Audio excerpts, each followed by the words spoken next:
Hey y'all, Bloodwing here, back to bring some grumpiness to your internet. Bear's running a few minutes late, so uh, he'll be here very momentarily.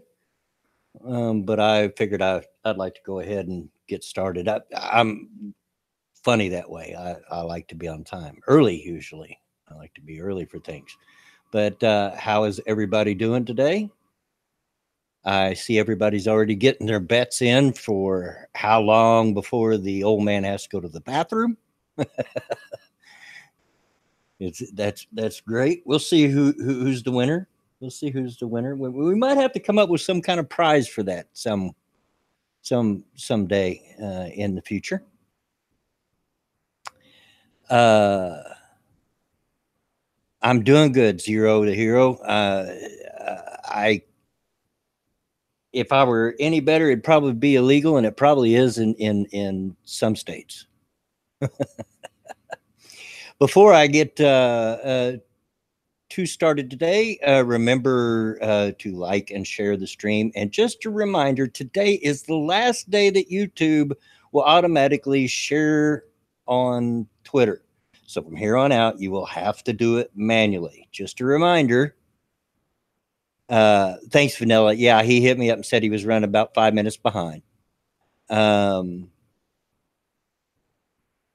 So just a reminder, today's the last day that you can automatically share it on Twitter. YouTube's decided to quit doing that for us. So yeah, remember, like and share the stream. Because you know YouTube isn't going to help us out. And if you want to help an old man out a little more, the links to my Streamlabs and Patreon are in the description. It does go for a good cause, like keeping the heat on. Truck and Bear doing good. BW over in Terre Haute, waiting on a load out of Menards. And he says to check my Streamlabs. You can tell a true Hoosier by how they pronounce Terre Haute. You get all kinds of pronunciations of that. Terre Haute, Terre Haute. It's silly. I was going to go to my Streamlabs right away anyway, Trucker, because some of you had hit it early. First of all, the True Master Cole, thank you for the donation. I'm in Maryland and normally wear t-shirts, shorts, and flip-flops all year, even when there is snow outside. But today was so bad, I wore thick pants and socks, heavy jacket, and a hat. Yeah, it is cold. And Truck and Bear, thank you for the donation. Here's the money to help pay the gas bill. Stay toasty, my friend. Thank you very much. It's much appreciated. Although we're supposed to get a break from that here this weekend. It's supposed to warm up a little bit. Larry Bird, what am I missing? Oh, yeah, Terre Haute. Nut says she's always had to do it manually. Normally, when I click share and then click Twitter, it automatically shares it on my Twitter, but they're going to remove that option. So, yeah, you'll have to copy and paste the address into your Twitters. So, yes, I forgot that was today. Yes, it is. Today's the last day. How you doing, Bear? I'm okay, mate. Thank you very much. Sorry I'm late, mate. I actually managed to have a nap for the first time in about a week. Well, good for you. It wasn't very long, man. Hold on, I've got my. There we go. I had my volume turned way down because I was playing a video game that was extremely loud. So turned it. There we go. All right, okay. Now I can hear you. So you had a nap, huh?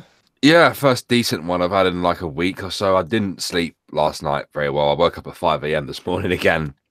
So I think I managed to catch about 45 minutes, maybe about an hour. I just managed to drag my ass down the stairs as quick as I could. I had a little bit of a nap earlier, maybe an hour at most. I went to bed about 2:30 and woke up at 7. And so, yeah. Yeah, I feel you there, mate. I feel you there. But how about you? Not bad. Not bad. Good. Just ate a bowl of chili, and so I got my tummy full, and had to. It was growling so loud, my wife was hollering at me from across the room, "Will you go eat?" Said, Oh, bless you. I'm trying to wait until closer to the stream so I don't get hungry before the stream's over. But yeah, we've already had, even when I showed up, there were people already in the chat making bets on when I had to go to the bathroom. Good. I'm glad we've made it into a meme. Yes. Yes. There we go. What were the bets, by the way? Oh, some said 50 minutes. Some said 70. I've seen a 40. I've seen an hour and a half. I'm going to say an hour. 20 minutes. Oh, my wife just said 20 minutes. Yeah, yes. Even the missus is getting in on it. Fantastic. Oh, she knows me too well. I was going to put it at the halfway mark today. I'm going to put it at the halfway mark today. Yeah. You sound like you still got a little bit of that cold, dude. Oh yeah. Well, I'm not just that. I've not long woken up either. So you're usually stuffy when you wake up, huh? Yeah, I've got that that talk through your nose, not on purpose when you wake up voice. Yeah. I feel you. I feel you. It'll clear. Yeah. Hey, it's all good. And I start saying sweet nothings to you. Let's see, 42 watching, 21 likes. It's a decent ratio to start with. 1 dislike. What's his name must have showed up. Duck dog. And but it's all good. It's all interaction, folks. All interaction. I was also, before you came, I had a couple of Streamlab donations before the stream even started. So, oh wow! People getting an early start. Even I don't get that. Yeah. Well done. But bladder clearing meds for Bloodwing, I don't need them. I tinkle far often enough as it is. Probably all the coffee I drink doesn't help, but even without all the coffee, I go at least every hour, at least. I remember I used to be able to travel down home to Kentucky, which is about a 5-hour drive, and make it all the way there without having to use the bathroom. I'd have to stop 5, 6, 7 times before I got there now. All right. Well, should I tell you the secret that I've been holding on to now for over 3 weeks? Yeah, go ahead. I was approached by Dave Cullen nearly a month ago, asking me to collect information on all the biggest stories whilst he was away on holiday in Brazil, whilst we were all freezing to death. Yeah, I seen you streamed with him today. Well, it was a Skype conversation recording. I got you. Yeah. I wasn't sure what it was. I seen it on Twitter. Yeah, and I updated him on all the biggest stories. And admittedly, even though you and me and, like obviously Ghost Poo and videos and stuff like that, streams, Breakfast with Bear, Monkey in the Morning, even though we discussed all these topics time and time again for hours and hours and hours, I couldn't remember a lot of it. So like even with my Cliff Notes, I couldn't remember a lot of the details. Yeah, I wouldn't be able to either. Cynical Lindsay, see, Brazil is a perfect location to go in January because the Southern Hemisphere has opposite seasons to us. Yep. And it'd be blazing hot down there. I don't know how a ginger guy managed to survive in that kind of climate, but he did. Yeah. Lots of sunblock. Lots of sunblock. Back to 500. RJ Bansma, coffee, where? I want a cup. I just made a fresh pot. You're welcome to it if you can make your way here. There you go. Although I don't advise traveling through, from what I hear, is basically Antarctica at the moment. At the moment, but there is relief in sight. They're saying that it's going to warm up. It's supposed to snow, and typically, I know it sounds weird, but there's science behind it. When it snows, it does tend to warm up. So, well, when you get snow in that really subarctic weather, it does tend to warm up because it kind of insulates everything. But, yeah. Campbell 300 is very eager for you to get monetized because he wants to throw some of those very edgy but loving super chats at you. And I'm sorry about that, guys. I did look at by the way, I looked at Streamlabs and looked at activating credit cards. I just don't feel comfortable with it because they need a lot of information. I don't feel like they need to do that. Yeah, I agree with you, mate. There's a reason why I haven't done it either. Yeah, I mean, they even want my social security number, and I don't give that to anybody unless it's official. Yeah, I haven't done it myself, mate. And to be fair, mate, people probably should have a PayPal by now. You know. Yeah, it's very handy. My daughter and I transfer money back and forth to each other that way. Yeah, and easy as a click. Except for setting up the business account, that wasn't simple for any of us. No. And my process was different to yours and Monkey's as well. So I'm just glad that Cryptic caught that it was given my personal information. Says you need to fix that. So, mate, I've been there, mate. I've been there. I've doxed myself a few times. So yeah, Cryptic knows my full real name and address. Mm-hmm. He could blackmail me if he wanted to. Yeah, but he's not gonna, is he? No, of course not. Call you an old man over and over again. Yeah, Cryptic's okay, even if he is an Occidental. You know. Love you, man. Did you did you have some news and stuff to go through today? I did get a chance to get a few stories. Got a couple stories and at least one other I want to talk about. By the way, if you're wondering about the title, that's in reference to my story for today. So you'll have to wait to story time to hear the Ballad of Belly Bob. Ah, good stuff.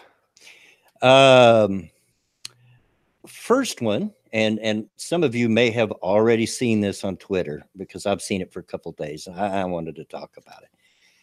Phoenix restaurant says this is a photo of coal miners, but I see offensive blackface. Yeah, I saw this on Twitter earlier today and just was like, what?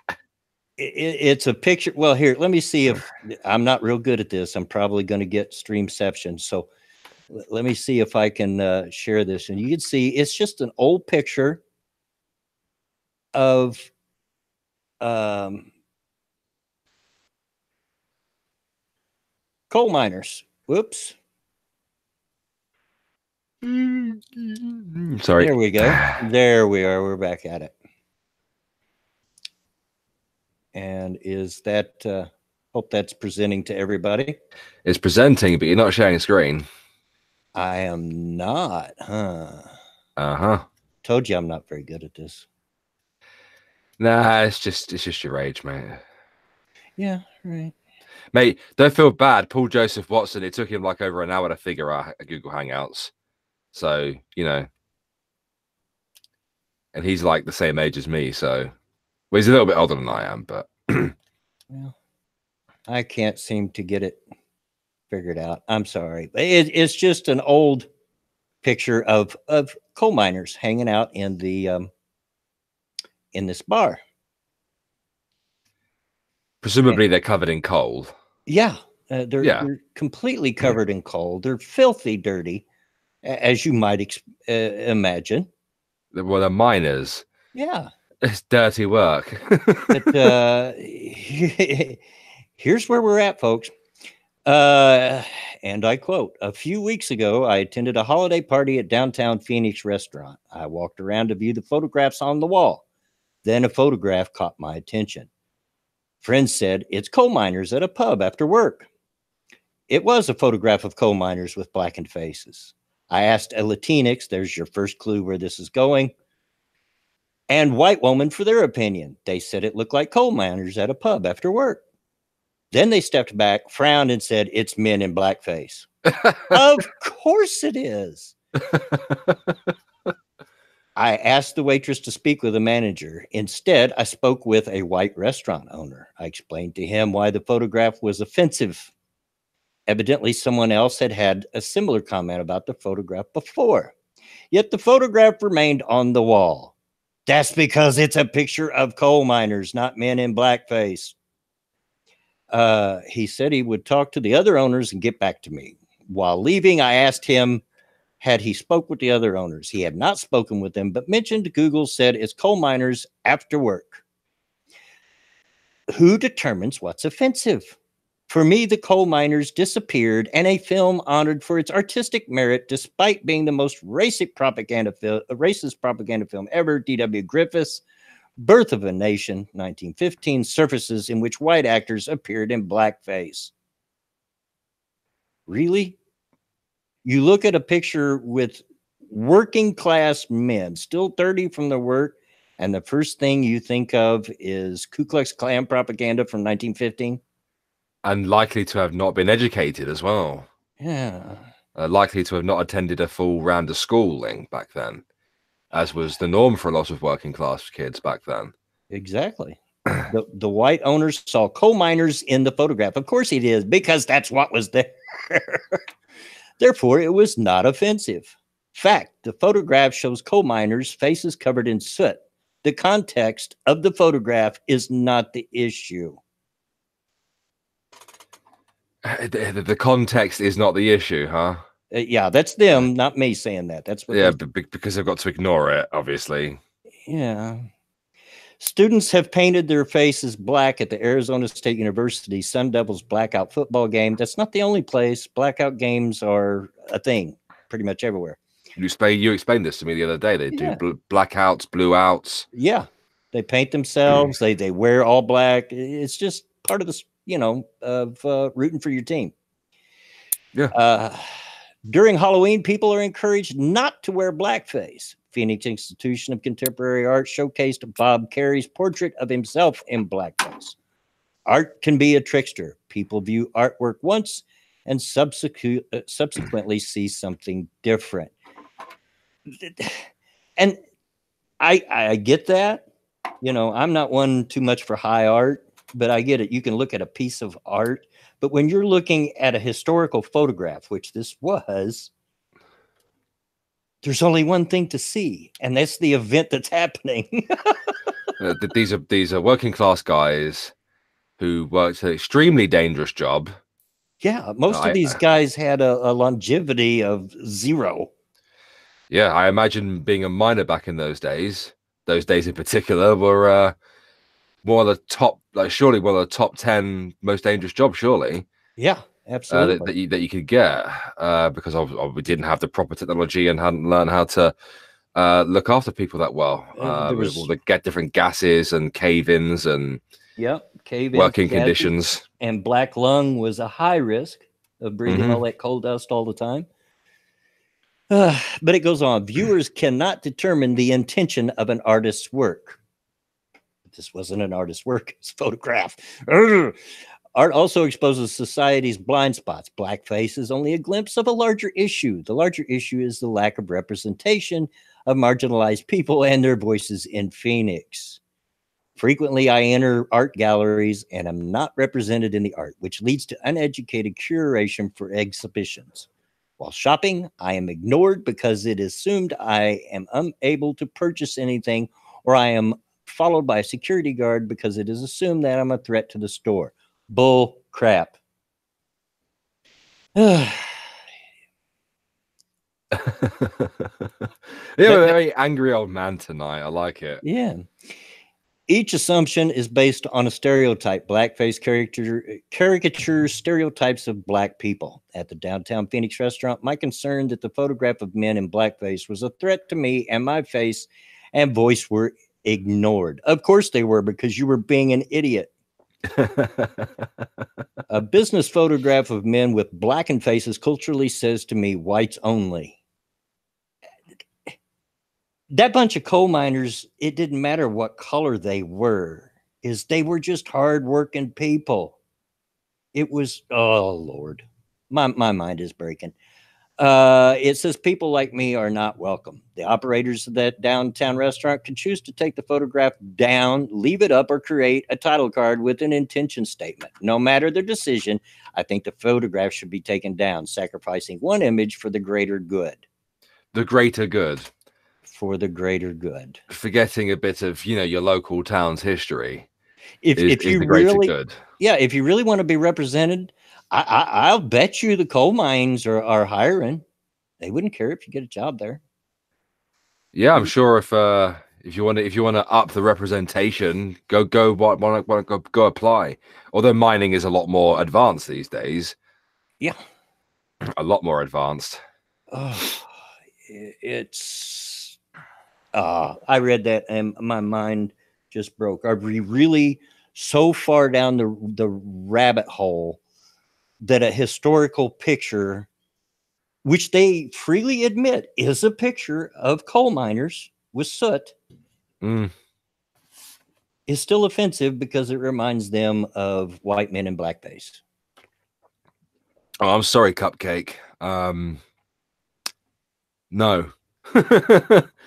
It's staying up.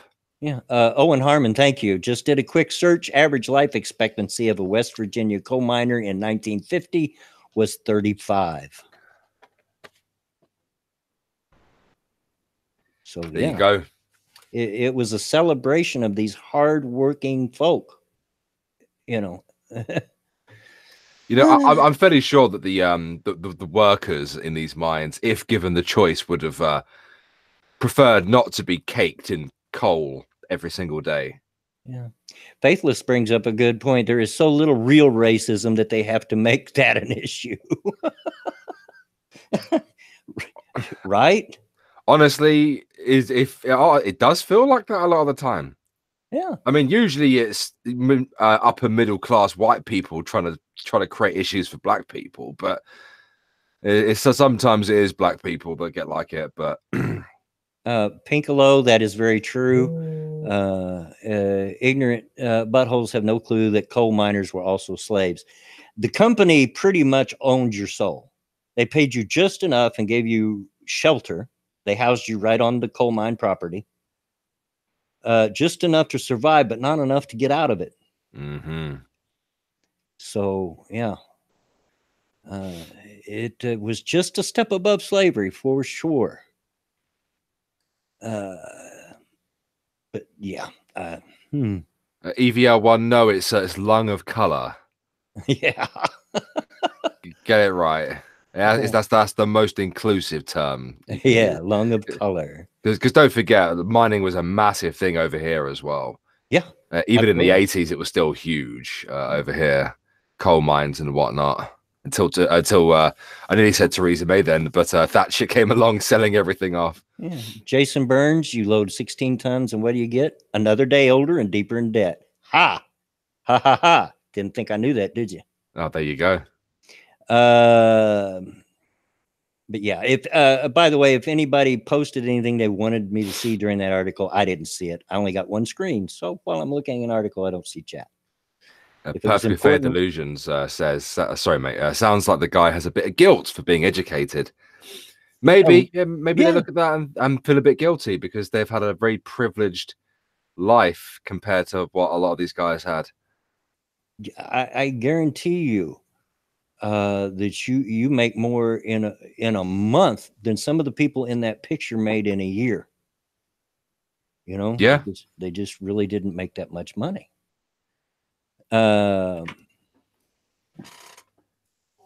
Anyway, so there's that. What? Just go away. Just go somewhere else. The next story caught my eye because of nostalgia.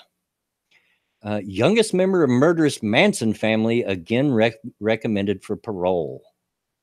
Oh, So I grew up in that area. I remember the Manson thing very well when it happened. I've always said that none of these people will ever get out, not because they killed so many people, because certainly there's been people that have killed far more than they did, but because it really shook the nation. Up to that point, everyone had the idea of these hippie kids as being peace-loving flower children, not someone capable of cold-blooded, bloody murder.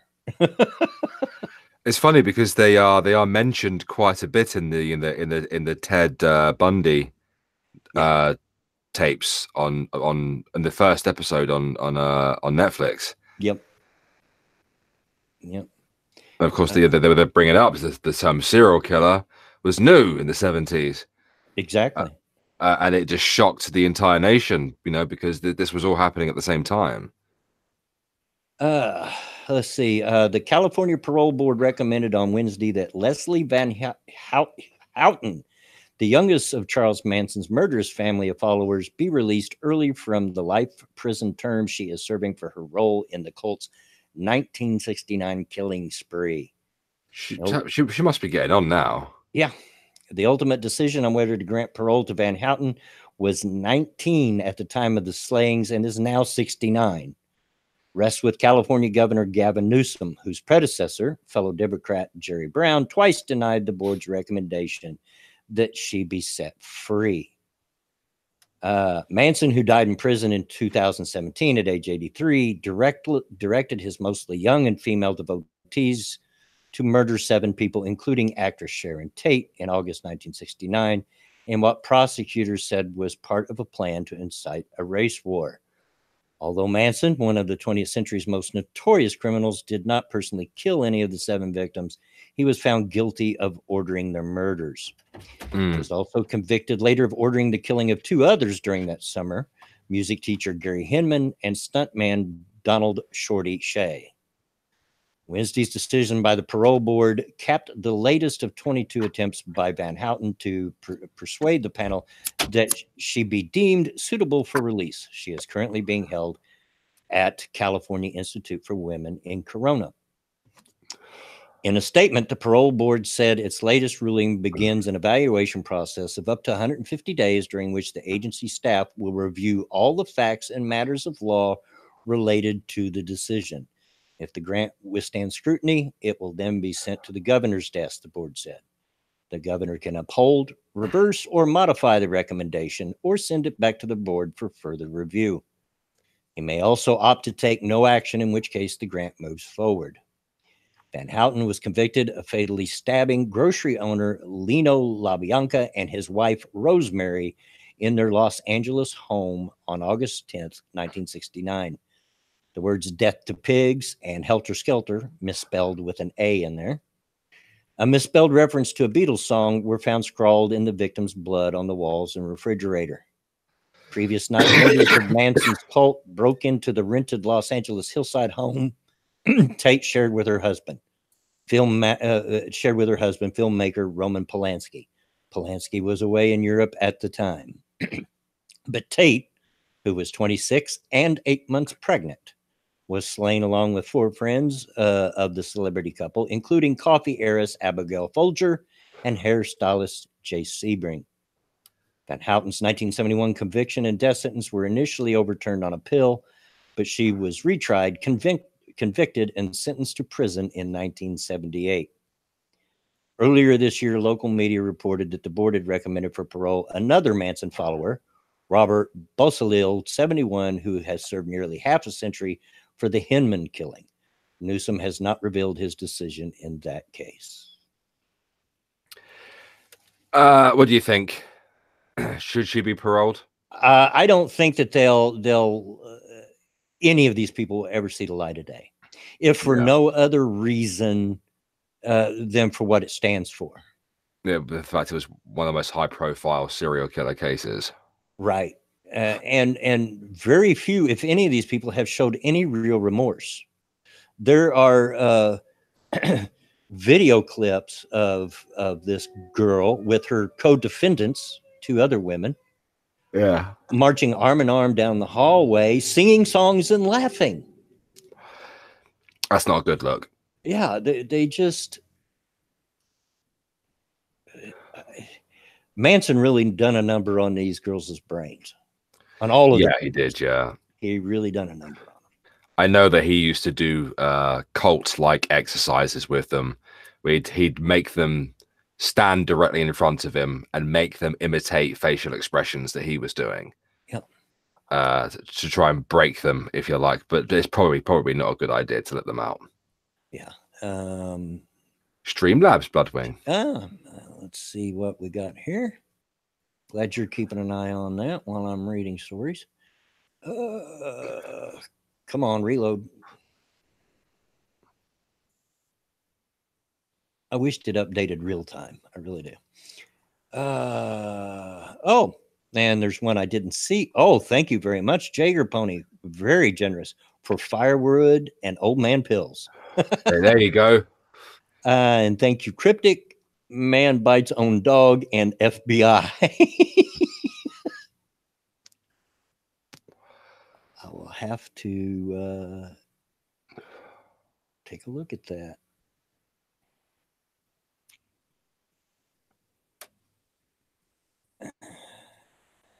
You good?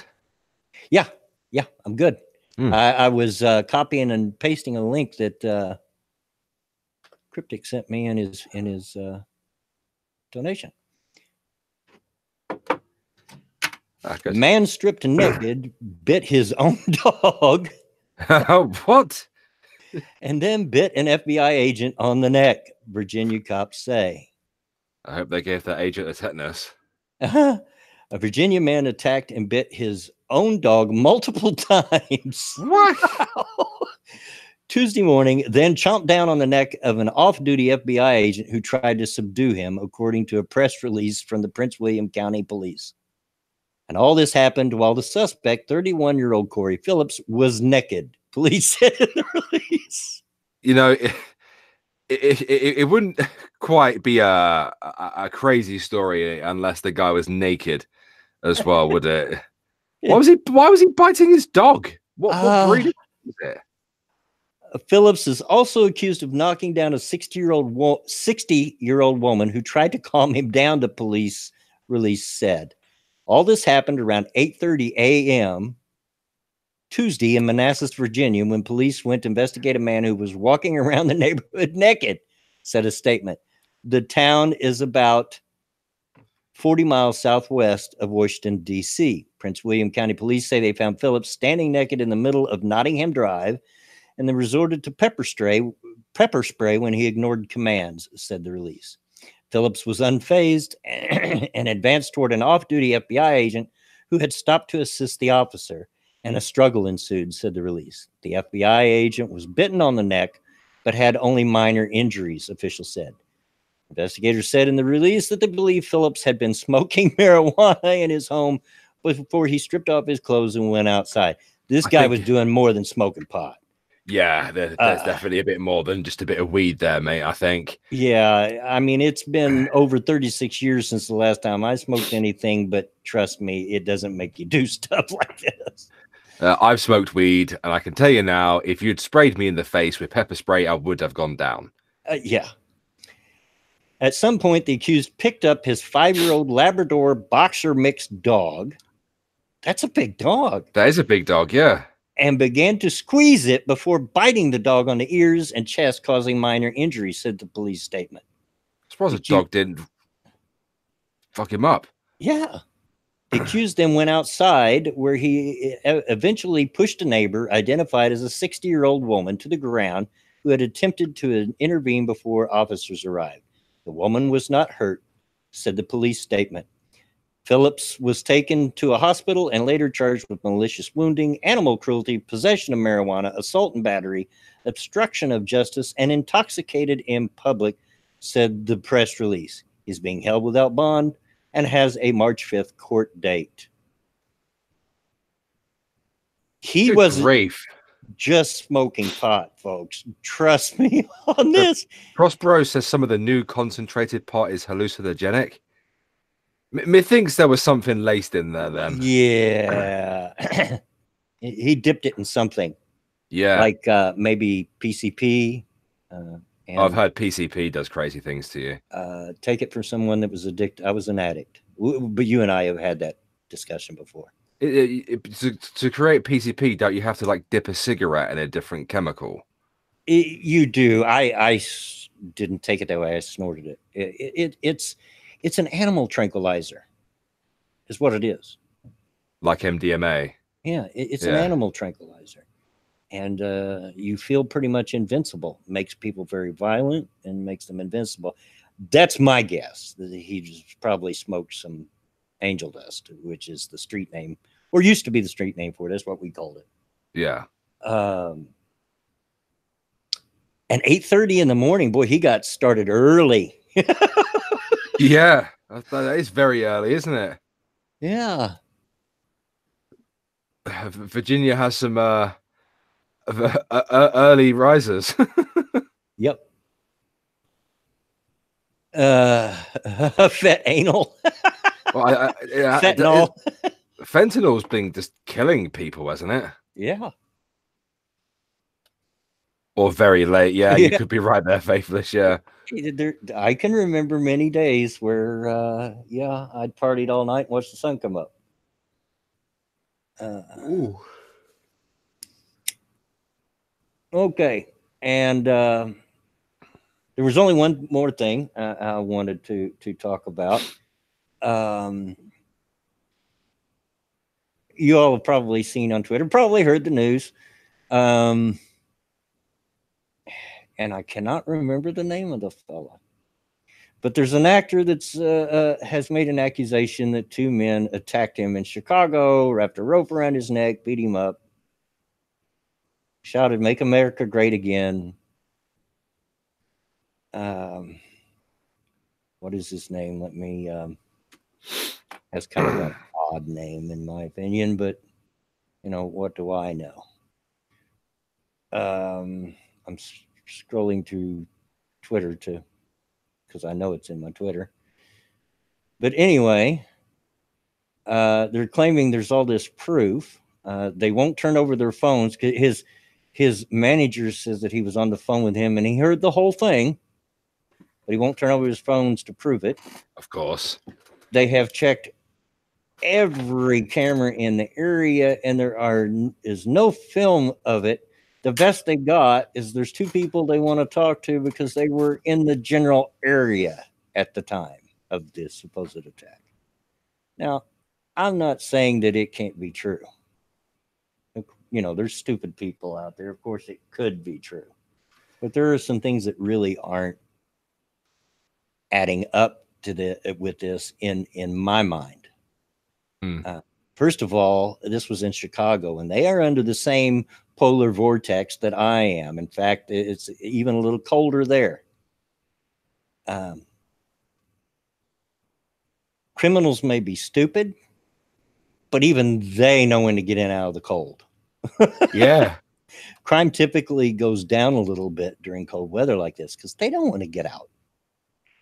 And wandering around in sub-zero weather with bleach and a hangman's noose, it just doesn't sound right to me. Yeah, doesn't sound right to me either. Gosh darn it, I've been flipping through my Twitter the whole time and I can't find it. But you all know what I'm talking about. I'm sure you've seen it. Yeah, it reminds me way back in the 80s.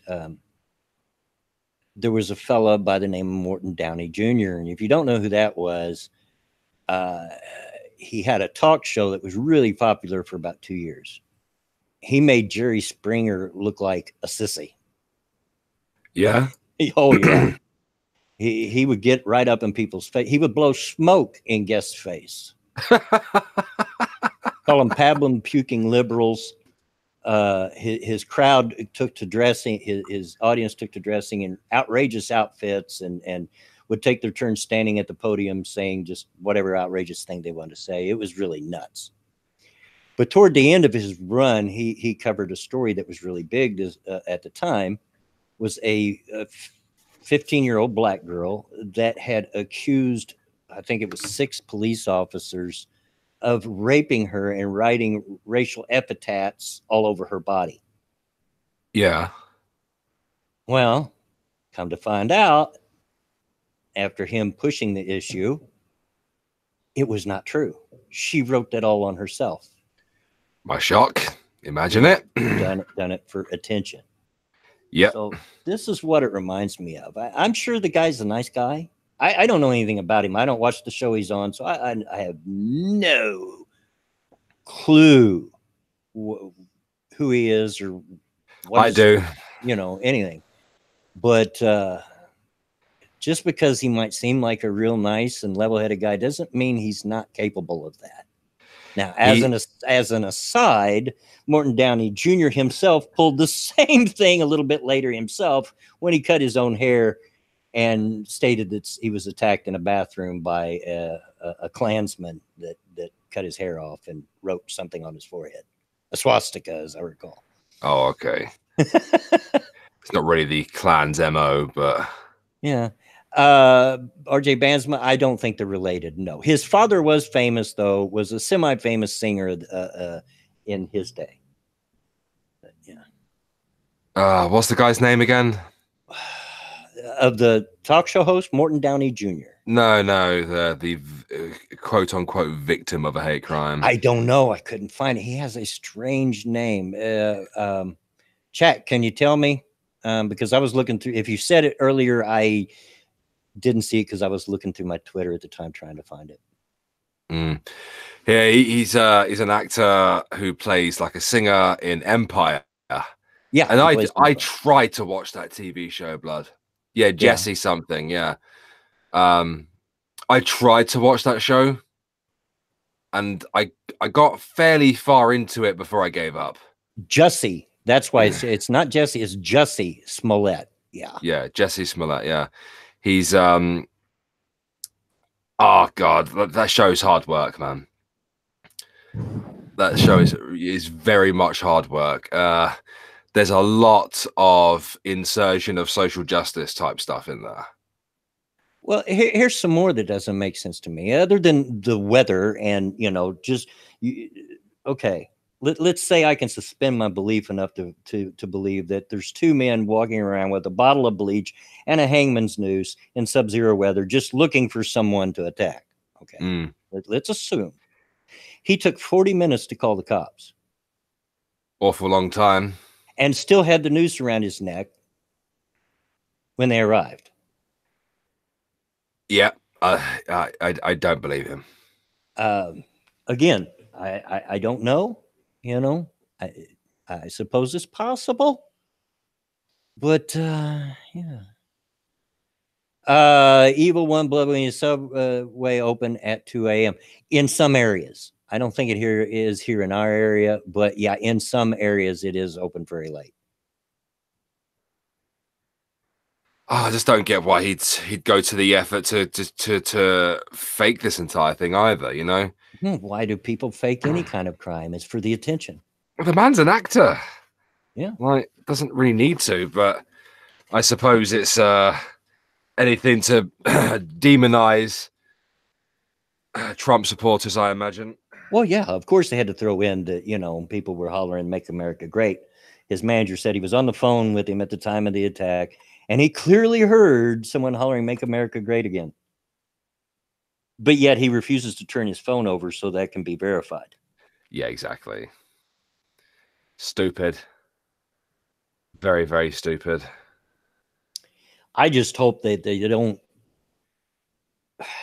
actually look up these 2 people that were on camera that were just in the area, people of interest, they said.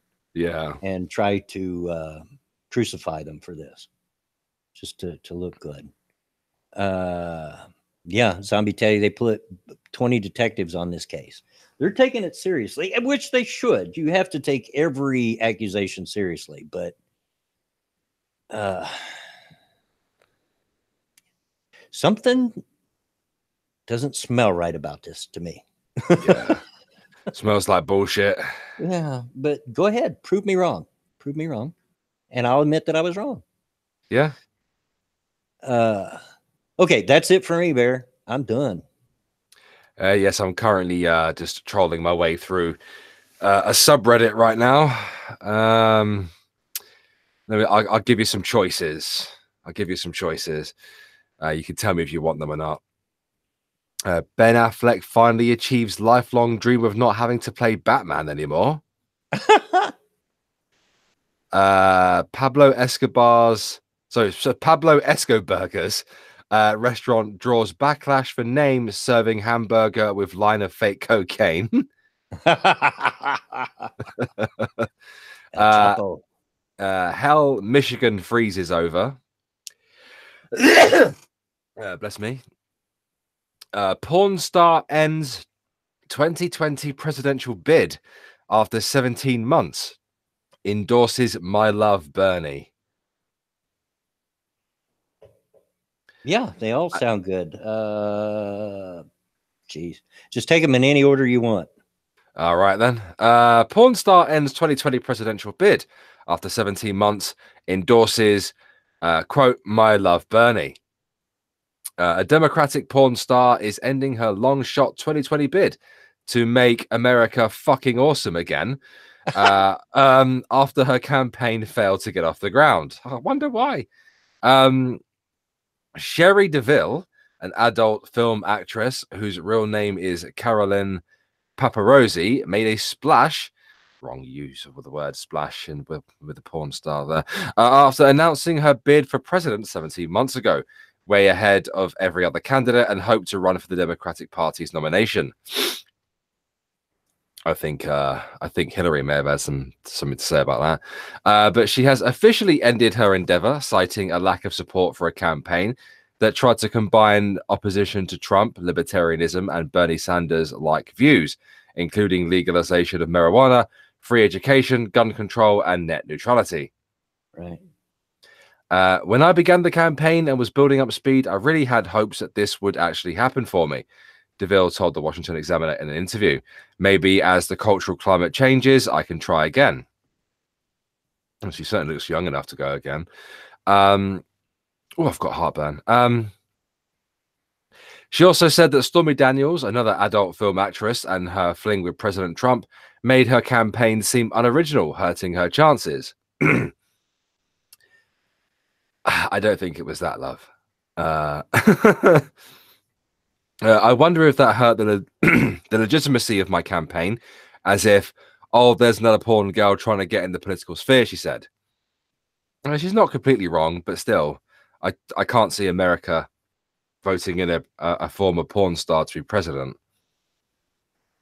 Well, I mean, maybe not right now, but who knows what'll happen. I mean, there were plenty of people that never thought we'd hire an actor either, but you know, Ronald Reagan. Yeah, you've got a point. You've got a point. I stand corrected. The porn star expressed her undying affection for Sanders, the Vermont socialist senator and rumored 2020 presidential candidate, saying she couldn't vote for any candidate from one of the big parties other than My Love Bernie. And I don't think he's going to do very well, considering he's like nearly dead and a socialist.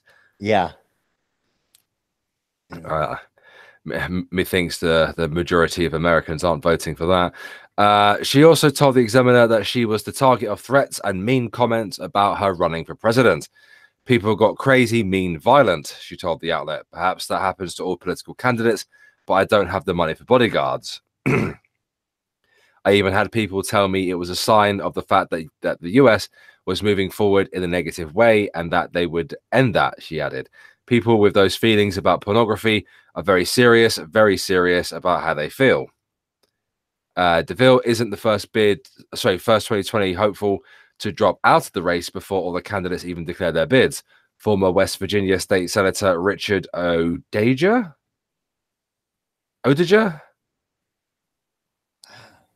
Foreign ended his 2020 presidential bid last week, just 11 days after he left his seat to focus on his White House bid.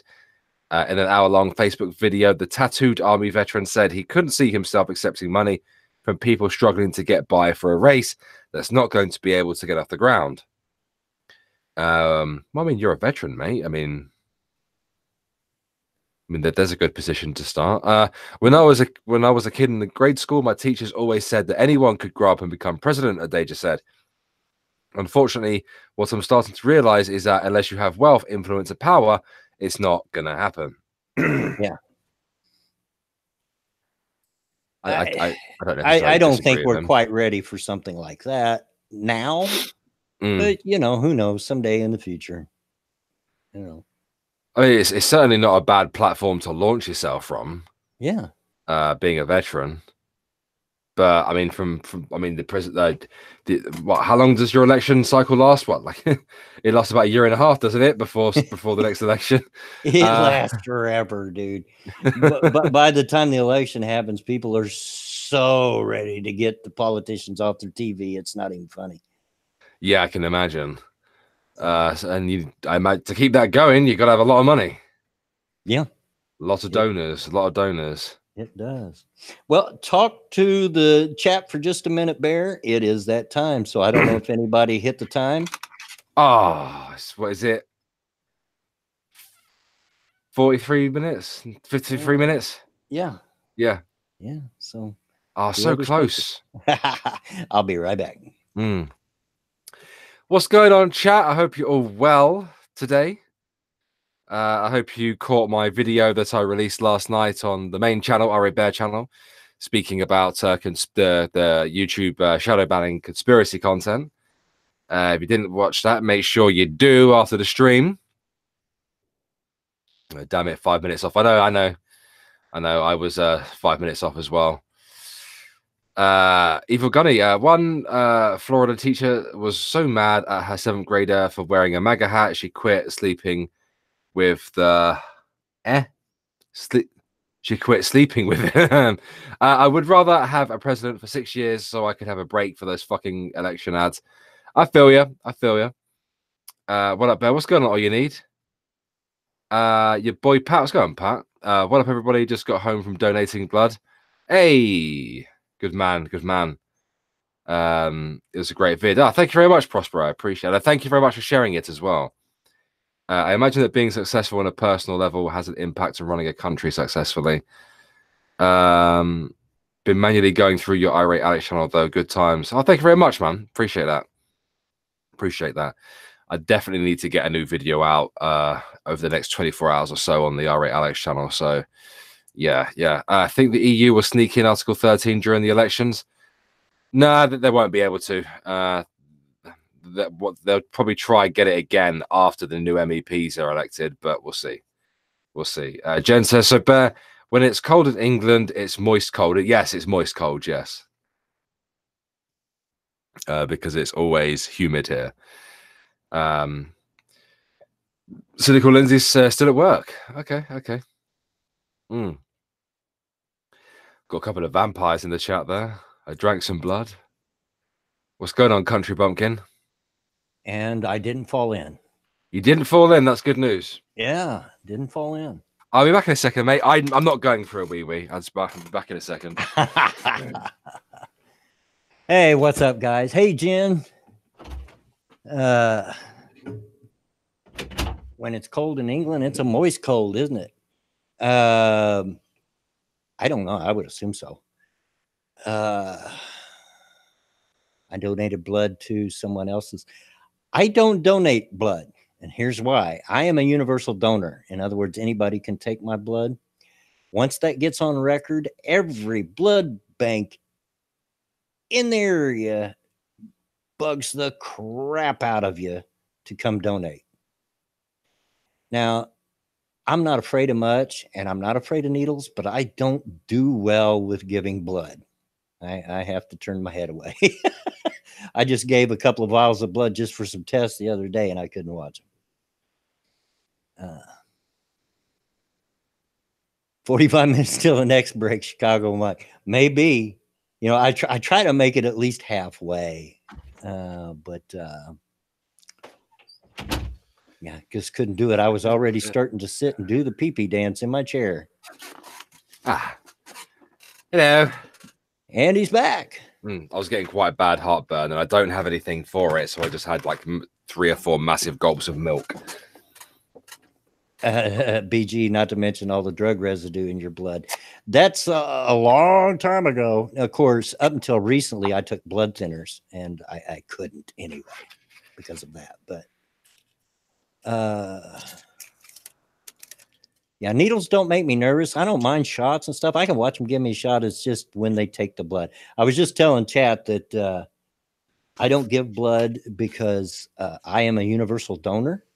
Anyone can take my blood. And once that gets on record,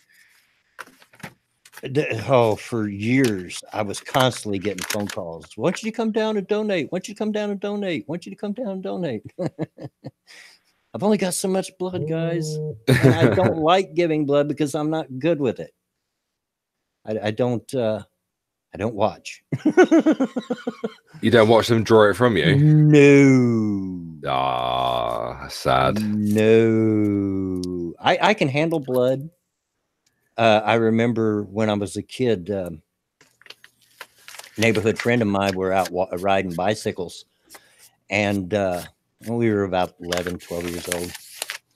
And this dog got to chasing us, and we're turned around watching the dog, and he runs smack dab into a parked car, busted his head open.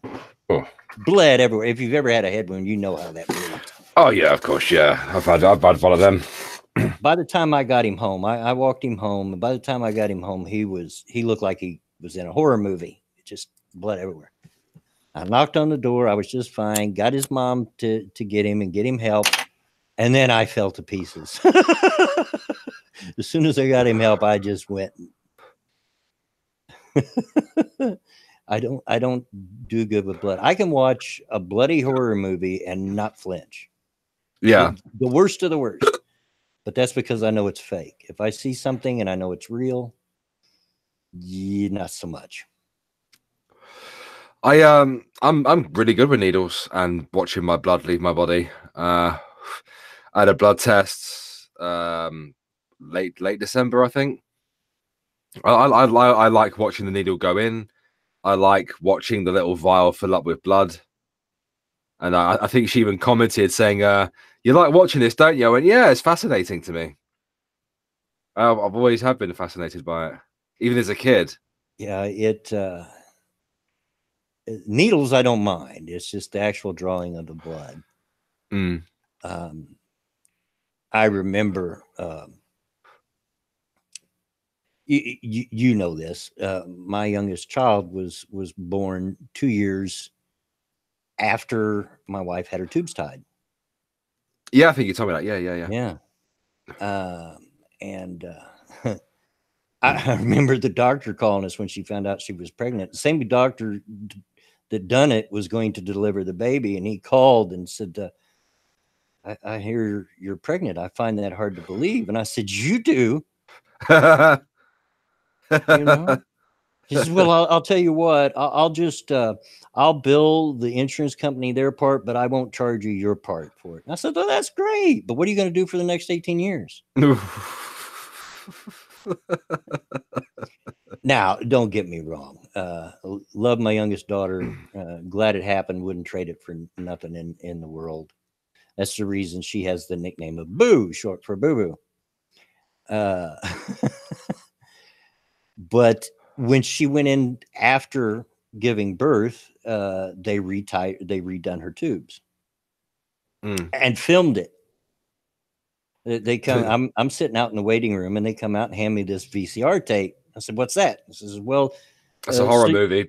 Yeah, so you can watch it, you know, to show that we did it this time. And I said, "I ain't watching that. I'll have to take your word for it." That's how bad I am. I'm not watching that. Now, my wife watched it. You weren't curious? No. Not when it comes to seeing the actual insides of a real person. No, I'm not curious whatsoever. I had that morbid curiosity. I don't know why. I just don't do good with it. It's mostly in my imagination. I have a very good imagination, and it starts running rampant when I see stuff like that. Yeah. And before I know it, I'm just either ill or passing out.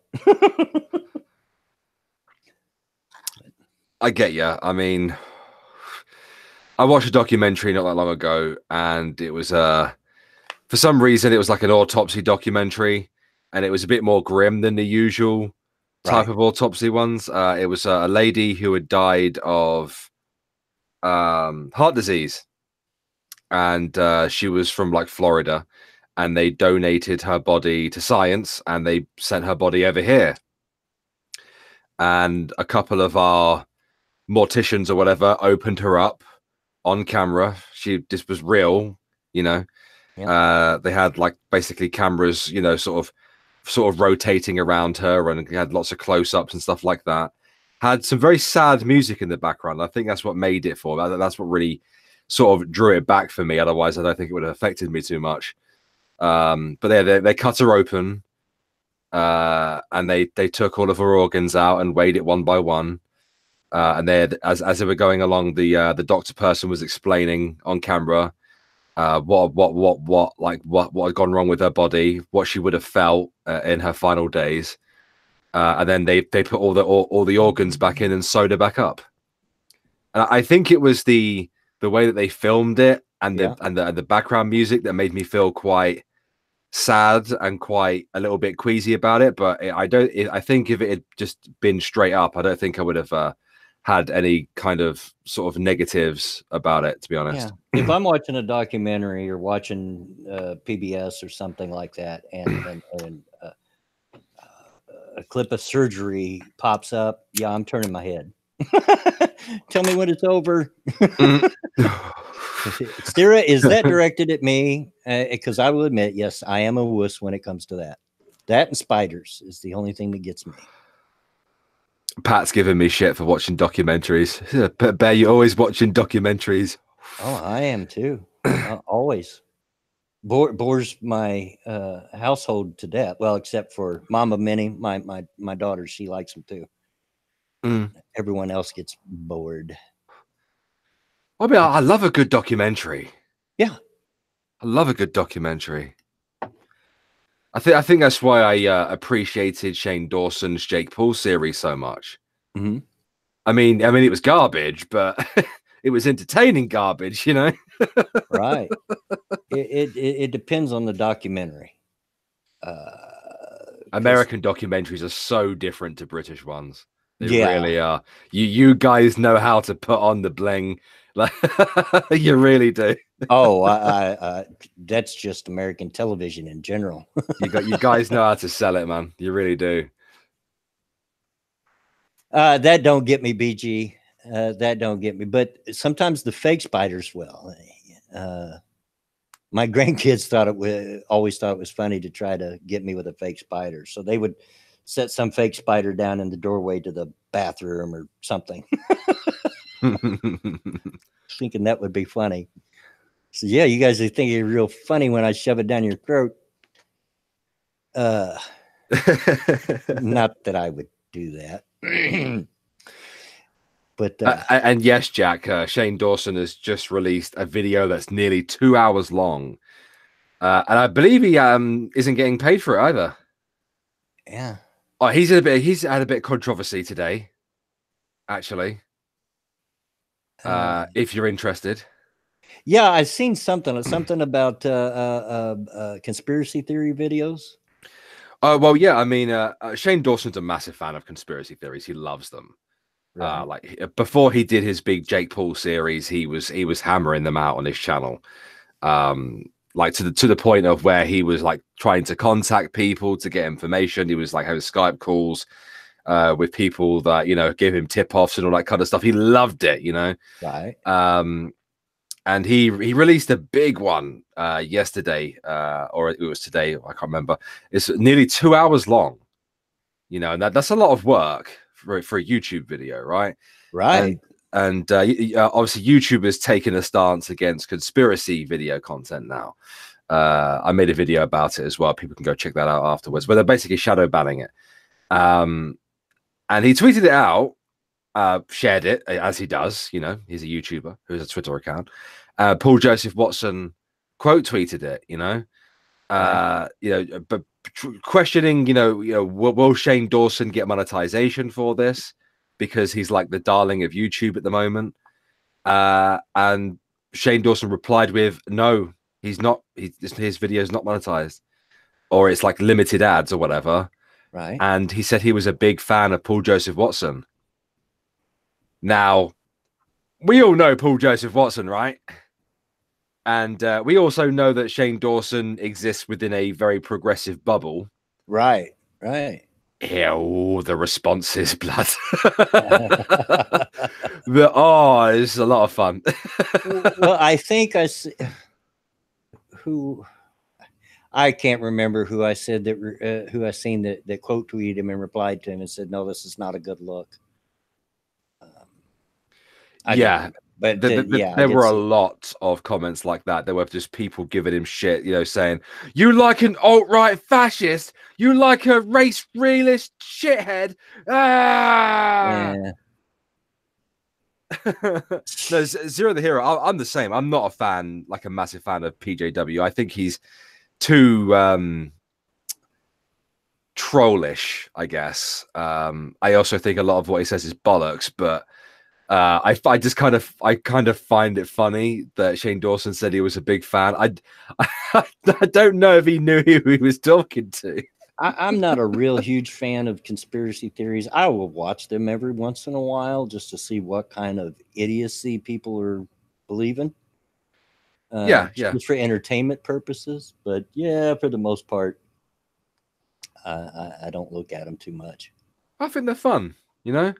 Yeah, and well, the bad thing is that there are people that take them seriously and believe this stuff. Yeah, they are crazy. Yeah, some of them, like some of them go too far. You know, like flat earthers and people that don't believe we went to the moon, and the 9/11 conspiracies. Good grief, take your pick. Exactly, Data. You don't have to agree to be a fan. I completely agree. Yeah, I know you don't. And when I watch it with that mind that just for entertainment. But Paul Joseph Watson, I find him very difficult. And Zero the Hero, absolutely. When he decided to make a video ragging on people with tattoos, like not long after he became friends with Dankula, who's head to toe in tattoos, and his stance with depression is stupid. Like, doesn't think it's real. He doesn't seem to think love is like a real thing. He keeps railing on millennials when I'm fairly sure he is one. Yeah, I think so. It's like, oh, Gen Z's the best thing ever. Well, you're talking about an entire generation there, mate. You a lot of generalizations, you know. Yeah, but you know, that's. He is very reactionary. I find him difficult. Cynic. Jews are farming lizards on the moon.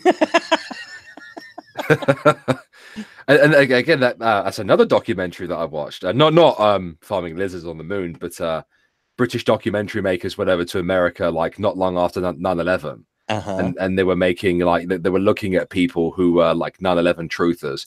Some of these people were just ruining their lives over this kind of stuff, blood. Oh yeah, absolutely. You know, they were going into like these 18, 19-year-olds like bedrooms and stuff, and there was just spider graphs everywhere. You know, they've got the strings going all across their bedrooms. They've got pictures and different angles and newspaper clippings.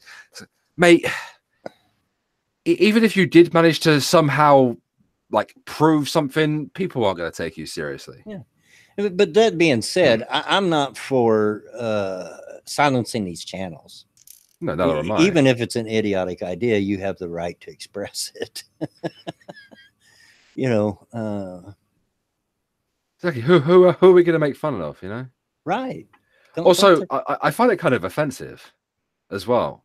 Oh, like, yeah, because surely it's up to me what I watch, right, and what I believe. Mm-hmm.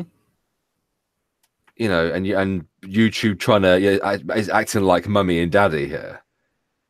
You know, not trusting the general public to make up their own damn minds. Yeah. Yeah. I don't know. And it's censorship has become the go-to reaction to anything people don't like. Mm. You know, I don't like that, so let's censor it. Yeah, man, and I enjoy conspiracy theory videos, man. Yeah. They're fun. They're really, some of them are really done. Like editing's amazing, great voices. They're made documentary style. Oh, I've watched quite a few of them. I watch a lot of English documentaries as well. You're right that there is a difference. You guys do a documentary, you know, talking matter of factly, like you talking about how to tie your shoes or something. And the Americans get that sensationalism in there, you know. But you got to have that pizzazz, you know, Yeah. which I do enjoy. You guys have a lot of those crime documentary shows, don't you? Oh yeah. There are entire channels that are dedicated to it that we get over here that are American, like Channel ID and stuff. Mm-hmm. And my missus loves it, and I'm like, "Why are you watching this?" And then I sit down and I lock onto it, and I don't sort of look away again. Oh, one of my favorite shows of all time is Forensic Files. Mm. I could binge watch that forever.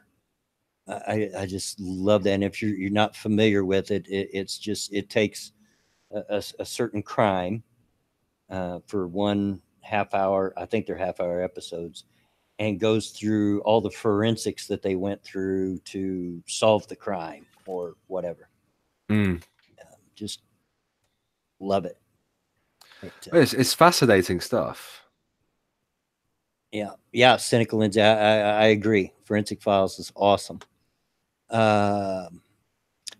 So, did you have more stories? Yeah. I'm just looking through this kind of stuff now.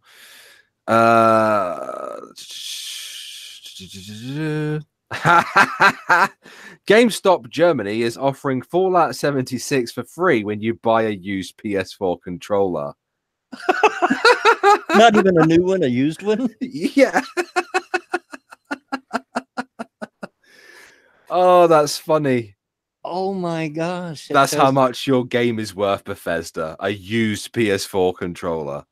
You know, I had feelings about that when they first announced it. I mean, there was just something about it that didn't strike a chord with me. That was like, and that's not Fallout. You know? Yeah. I knew straight away when I saw it. I was like, this is not it. This ain't it, Chief. And I remember going on to stream and arguing with Monkey and Zatsu, and then having Mundane Matt in the chat, and Mundane Matt was being all purist about it in the comment in the chat, and I was just like, right, you're all wrong. You are all wrong, and I was proved right. So yeah, I mean, I get what they were vindicated. shooting at. They were trying to cash in on the survival craze, like, you know, 7 Days to Die and Fortnite and all that stuff. But yeah, no, give me another first person, you know, one single player Fallout game, and I'll be happy. But give me a nice story. Yeah. You know, and stop watering down the RPG elements that these games are supposed to have. Yep. It's annoying. What else do we have? Man reportedly paid $11 for a PlayStation 4 after pretending it was fruit. Where? And that's from cnet.com, which is legit. Man reportedly paid $11 for a PS4 after pretending it was fruit. I'm not sure what kind of fruit looks like a PS4. It has a very distinct shape. He was sentenced to 4 months in jail.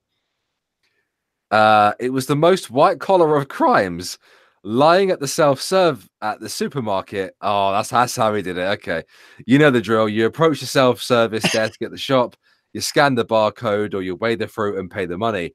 Or Right. do you? Maybe you just tell a little white lie. It's a trick usually employed by hucksters trying to buy fancy tomatoes at regular tomato prices. Really? Or avoiding paying extravagant prices for grapes. This time the trick was used to pay €9 euro 29 cent for a 340 euro game console. That works out roughly $11, £8, or 15 Australian dollars, instead of $390, £295, or 540 Australian dollars. Good price if you can get it. Really? No kidding. Yeah. As initially reported in L'Est Républicain, a 19-year-old man was convicted on January 24th for pretending a PlayStation 4 was produce at a supermarket in Montbéliard in eastern France. Easy mistake to make. Only this man made the same mistake twice, which suggests it probably wasn't a mistake, but a nefarious plan to... I feel like I wrote this article. But a nefarious plan to buy consoles at fruit and vegetable rates. That should have been read in Lord Bear's voice. That sounds like something he would. It's nefarious. I'm not in a good position to do Lord Bear's voice at the moment, mate. I'm all caked up with crap at the moment. That's okay. We can use our imaginations. Exactly. That's right. The man in question did this twice. The ball's on him. Only the second time he was caught. Apparently, he stole the consoles to help pay for a ticket back to Nice. According to reports, he was sentenced to 4 months in jail. Yeah, data. That's the question I have. Here, I don't know how it works there or in Australia or France or whatever, but here in our self-checkout, they have a scale that's connected to the machine. And when you scan it, you immediately have to set it on the scale. And the machine somehow knows how much each product's supposed to weigh and blah, blah, blah, blah, blah. It all works in tandem to one another. So, yeah. Do they not have that? we have that, except for the self-service machine is a scale. Yeah. It doesn't have a separate scale. You just have to put it on, like, where the bags go. Right. And then it weighs it for you. Like, the entire thing is a weight. Yeah. But it always gets it wrong, and it always sort of spurgs out a little bit, and then it has the little red light that comes on, so the assistant has to come sort it out for you. Yeah. Self-service isn't very good. I prefer being served by a person. I use it here anytime I can. You know, sometimes if you have enough items, it's just not a very viable alternative. But I prefer to do that because there's usually not much of a line at the self-service. No, there's not. And I will tell you this, though, if you want to buy, if you're buying alcohol and you're going through the self-service, you're probably better off just going through the regular line because it's going to set off an alarm. I know from experience. And then a physical person has to come and check your ID. Yeah. Did I tell you that I got ID'd for energy drinks a few months ago? I think you might have, but yeah, tell us. Yeah, because there's an age thing on our energy drinks in this country, and you have to prove, like, it's like with booze, right? There's like a challenge 25, I think it's called, and even though you have to be over the age of 18, like if you look younger than 25, then that's like kind of like the bar. They'll ask you for ID. It's a similar thing for energy drinks, although I'm fairly sure you can drink them at 16. Don't quote me on that though. But yeah, little, you know, like a very young girl was like, "You got any ID?" Meanwhile, I'm towering over her, going, "I'm 30 years old." Oh, when I was your age, I still looked very young. I mean, looking young runs in my family. My dad says we have the Dick Clark gene. I've only recently, really, since I've been 50 or so, started looking my age. And then it happened quickly. But yeah, I used to get carded for cigarettes and stuff all the time, all the way up into my 30s. Speaking of going through self-checkout with the alcohol, I was buying a box of wine. I think the last time I went through checkout, and the alarm goes off. The girl starts to get off from her little desk, took a step, looked up at me, and just waved me on. It's like, yeah, he's old enough. Yeah, I mean, I do take it as a compliment, but it's still annoying. Yeah. I take it as a compliment whenever I still get, see here in my state, I'm not sure if it's like that through all the states, but in my state, they are required to ID check you for cigarettes regardless. Mm. I think the rule is if you don't look older than 40, they have to ID check you. So most places will just ID check everybody just to be sure. Okay. And I take it as a compliment. Yeah, You may as well. I'm 3 times. I'm old enough to buy cigarettes 3 times over. So go ahead. Jen says, as a 36-year-old wench bear, I still get asked for ID. It's just not as often than it used to be. Oh, yeah. Bless you. So, Bloodwing, there was a story we covered on Ghost Poo. I can't remember what it was, yesterday or Monday. There's all this Brexit stuff. It's all kicking off, and Theresa May's deal was, pretty much rejected, and she has to go back to the Brussels to renegotiate the deal.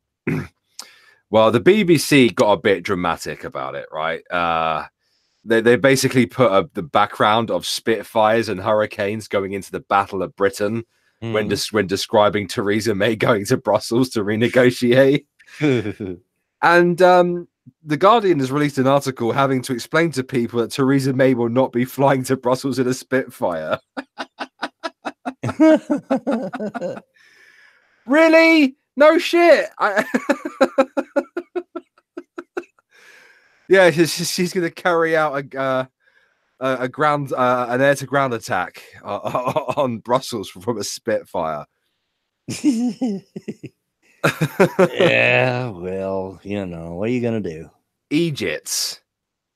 Absolute Egypts, Bloodwing. Oh. I swear, I've said it before to you, and I'll say it again. You guys need the Iron Lady back. Dig her up. Put her back in office. That was yesterday. Oh, see, mate, I spend so much time on the internet, mate, that I completely lose track of actual time. After Dave and I had finished our collab today, we had a bit of a heart-to-heart, deep conversation, and he suggested that I spend less time on the internet. So when I got home from picking my boys up from school, I sat in the living room and I read a book for an hour and a half. There you go. Which was quite refreshing. Yeah. Actually, bombing Brussels is a good idea.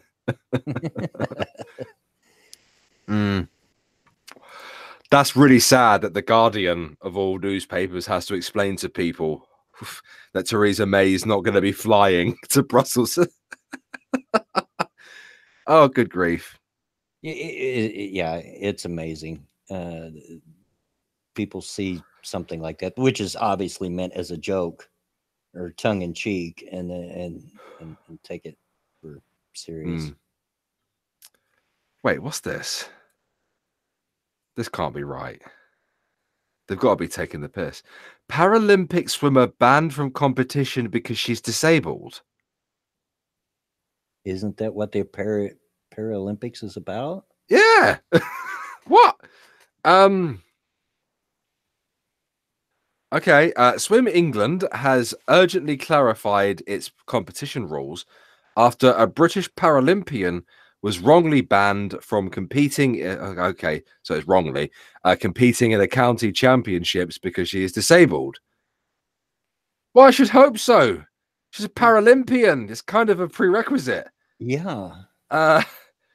Alice Tai, who won relay gold in the women's 4x100 meter medley at Rio 2016, was barred from the finals of the Middlesex Youth County Championships due to the way the conditions of the event had been communicated.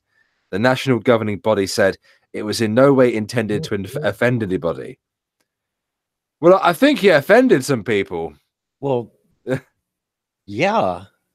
With your stupidity. I mean, that's what, as I said, that's what those are about, is for people with disabilities to be able to compete with one another. Yeah. Does it explain what the actual misunderstanding was, or? I think I think there's a massive error in communication here. Massive, massive error. It doesn't really explain what, like, who fucked it up. Like, it just. So it's pretty much, I didn't do it. Wasn't me. I think it's just a massive communication error. It doesn't really explain what exactly happened there, but whatever, I guess. What else do we have? Whoa.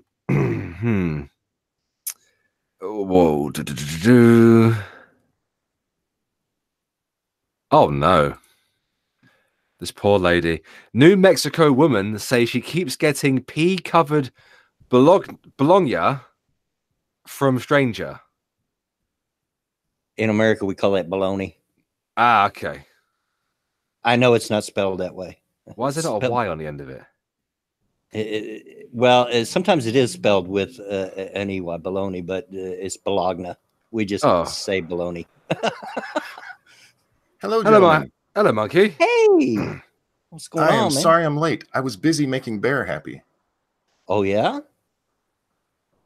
Bear, what will make you happy? He was underneath my desk sucking me off. I was.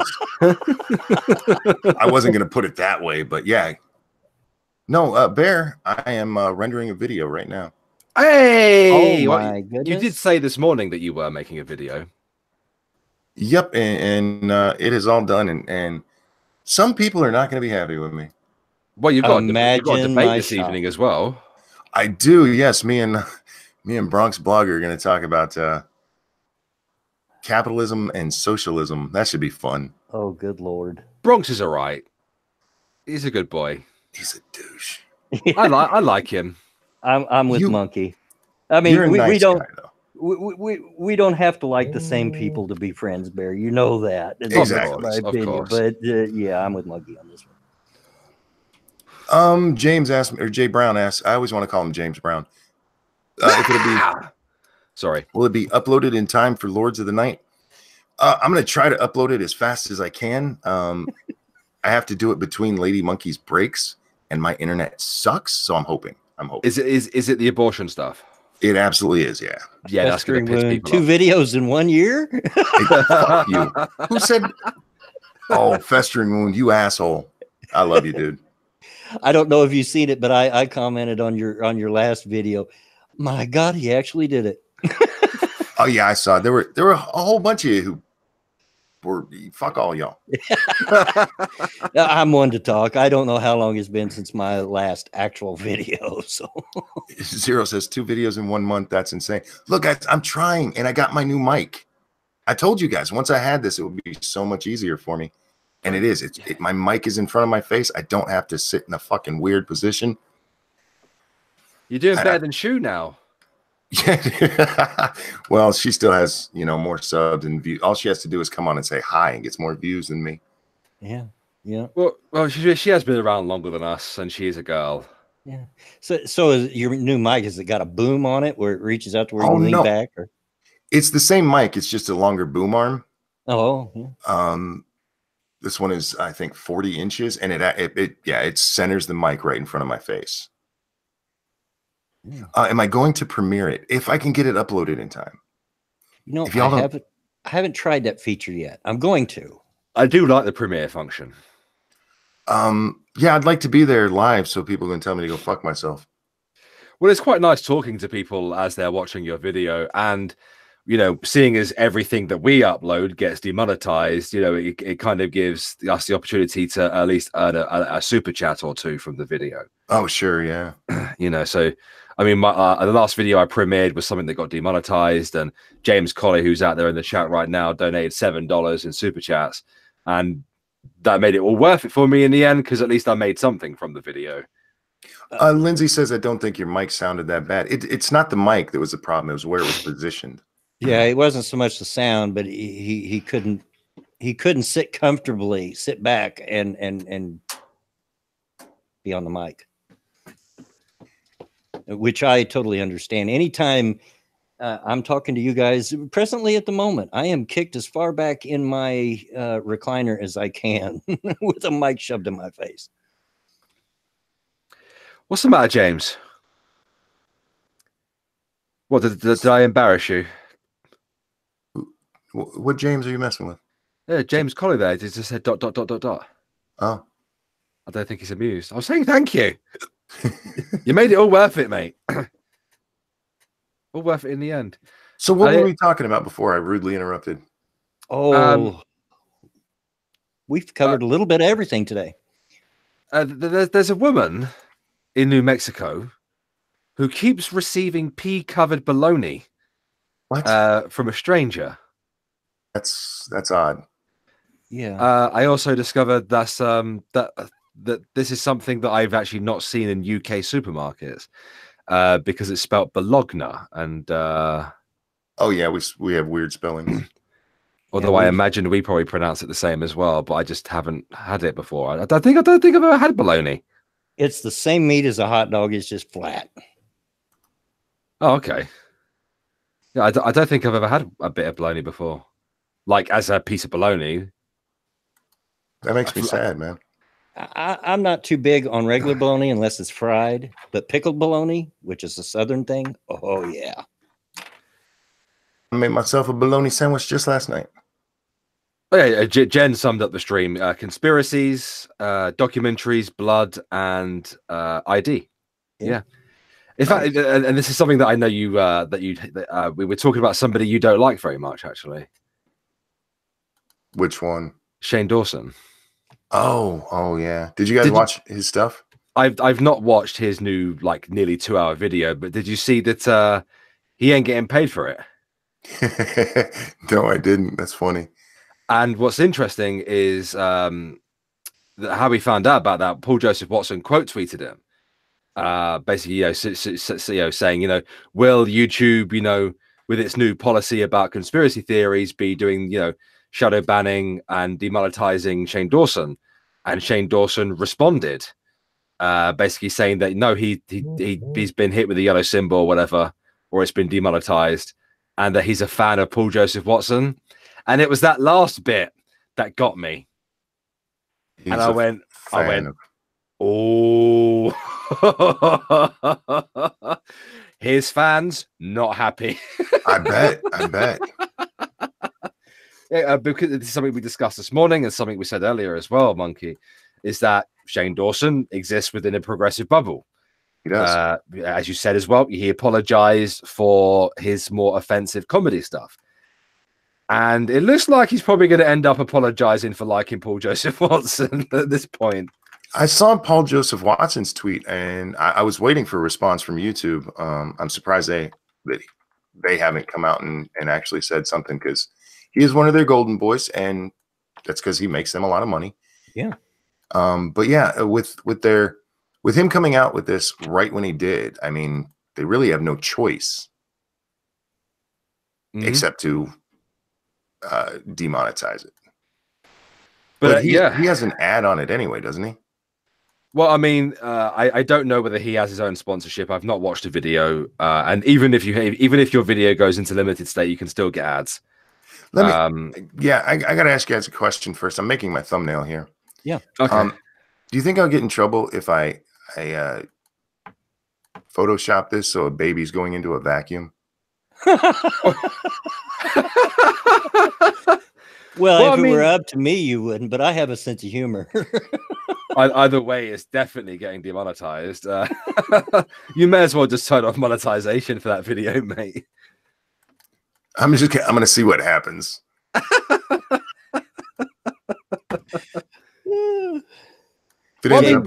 Jay Brown, darn you, now I want a fried bologna and egg sandwich. I know, right? Have a picture of a baby crying and then someone angrily trying to hoover it up. Oh no, I'm going to take the baby picture that I have here and I'm going to distort it some so it looks like it's actually going into a vacuum. Like ghosts from Ghostbusters. Yeah. Oh man, I wish I had a Ghostbuster picture that would work with this. Toasted Network, can I make this stream daily or longer? 2 hours is about all I'm good for. at the end of 2 hours, I am so tired and ready for a nap. It takes a lot out of me for some reason. And there's nothing hard about streaming. You just talk, but it does take some out of you. But there is, I've played with the idea of making it daily at some point. I have a question for you. They said that this Jesse Smollett, what the fuck is his name? Oh yeah, we talked about him. Jesse Smollett. Jesse, how do you pronounce that with a U? Jesse Smollett. Yeah. I saw that his neighbor said there was a redneck hanging around. Where were you the other day? It weren't me. It's too cold to go outside, let alone up to Chicago. Godwin, can you please confirm your whereabouts on the evening of? I was sitting right here. I just love that. There was a redneck hanging around. How you know it's a redneck? Well, you look like a redneck. He was sat on a veranda in a rocking chair with a shotgun and spitting tobacco. Yeah, we discussed that and the things that just aren't quite adding up to me. I mean, I can't say that he's lying, but it just doesn't sound right to me. Yeah, it doesn't sound right at all. I just heard that redneck thing. Like, oh, where's Bloodwood? But there are two people of interest that they want to talk to just because they were in that general area. That's the only thing they've caught on video. I love the idea of Jesse, or whatever his stupid name is, you know, walking down the street, and then all he hear is ding ding ding ding ding ding. I love you too. And he turns around, and the Bloodwing stood there with a banjo, just staring at him, and he starts running, and and every time he turns around, Bloodwing's getting closer and closer, and the sound of a banjo is getting louder and louder. Or I could be chasing him and say, "You sure do have a pretty mouth there, boy." Oh no! Oh, I think that picture will work good. Toasted Network. Why don't liberals talk about rednecks being discriminated? And it's true. It's true. But that's because most of us have a good sense of humor and we don't care. There you go. We don't care. It's called not having a victim complex. Right. It's just getting on with your life. Silly sausages. Monkey, did you see my collab? I didn't. I've as soon as I got up, I did a little Twitter arguing, and then I jumped immediately into this. Who'd you do it with? Dave Cullen. Really? How's he doing? Yeah. He's okay. He's just got back from Brazil, the lucky bastard. 3 weeks in Brazil in their summertime. He said he was gutted though, because you know he's come back to Ireland and it's freezing. No shit. And Ireland gets some pretty bad weather. Trade him. He can come here, and I'll go to Ireland. What was the subject? Well, he approached me before he went on holiday, and he had the idea of me kind of giving him a brief on what had gone on whilst he was on holiday. I remember that. Yeah. I didn't tell many people about it, and that happened today. It was a bit of a challenge, mate, because like I had to remember all the nuttiness of the last 3 weeks, and so we've had some crazy shit go down. We have, we had the Covington thing. We've had entire channels demonetized. What else was there? There's the hate crime thing. Gillette. Gillette was on there. What was else? What else was on there? The conspiracy stuff on YouTube. No Faithless. They did go to his house. And yes, I did trip over myself quite a lot in that, trying to remember all the details of all these different stories. Because it's not like I could just sit there and read the articles to him, because that wouldn't have worked. I had to. I had all my cliff notes and stuff, and I just had to try to remember. But I couldn't remember everything. But it was quite a challenge. It was quite a challenge, but enjoyable. Enjoyable. What else has happened in the last 3 weeks now? Although I forgot to add it in, but the tranny thing, it's ma'am. Oh yeah, I can't. Yeah, so much has happened. You're right. Was this just on a stream or? Well, no, we recorded it in Skype. Oh, cool. Okay. He's a fan of doing things in Skype. He's had a few interviews like that before with people. Yeah, we're only a month in 2019, and I'm ready to do a do-over. It's been a lot of crazy, and I can't even remember what I had now. I had a list of things that I brought up to him. And the thing is, I didn't even bring up Brexit because by the time we were done, it was nearly an hour, and I was only giving him very short briefings on things. What else? Where's my list? Somewhere in this notepad. I'm sure I can find it. Oh yeah, there was the Article 11 and 13 thing, which was actually good news. There was freepress.net, the website that advocates for freedom of speech, expression, and freedom of press, advocating to censor Alex Jones on their Twitter. There was the Chinese debt app, BuzzFeed and Huffington Post thing, Covington, YouTube censorship and the conspiracy stuff, Tommy Robinson and Dankula being demonetized, Gillette, the non-hate crime thing, and of course just YouTube demonetization in general. And that took up nearly an hour. And I didn't even give him all the details on these things. BG, so who has the worst memory, monkey or bear? I do. Monkey by far. I don't know about that, monkey. Well, you weren't included, so. Yeah. But it was a lot, it was a different type of video, if I was working off a script, I could have, got every detail correct. I could have completely given him a full briefing on everything that had happened, but it wasn't. I work much better off a script, but I don't think it would have worked if we'd done that. I'll be right back, guys, and then I'll do story time. No, I'm not going to the bathroom again. He is. He's lying. No, I'm not. Honest. Well, while he's gone, I want to show you something, Bear. Tell me what you think. Is it the thumbnail? It is. I have to talk so you can see it. Do you see what is it? Oh what my God! That's there. No. Yes. No. I would recommend making the baby more visible. Maybe make it a bit bigger. Well, I'll make it a bit bigger. I don't want it too visible because this isn't my child. So I do want to be careful about that. I want him to be kind of blurry, but I'll make him a little easier to see. Thank you, Cat. And sorry, mate. Faithless. That's not where I got my news from in regards to the hate crime thing. When it comes to the hate crime stuff, I try to stay away from the BBC.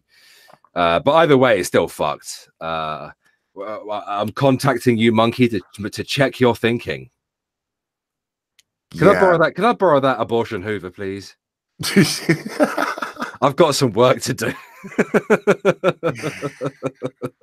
Yeah, I need to make. You're right. That he's too blurred.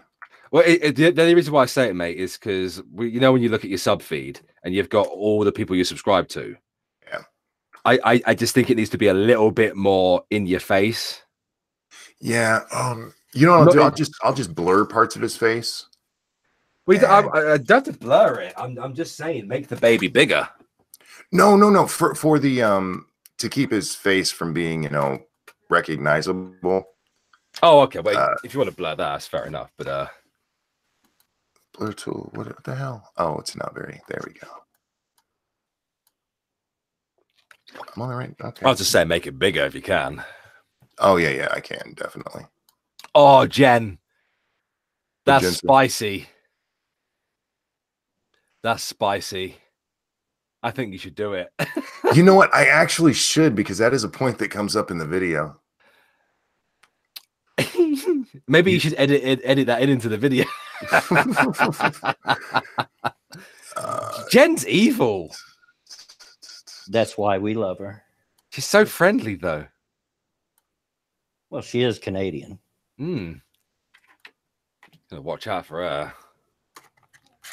Oh, please, Monkey.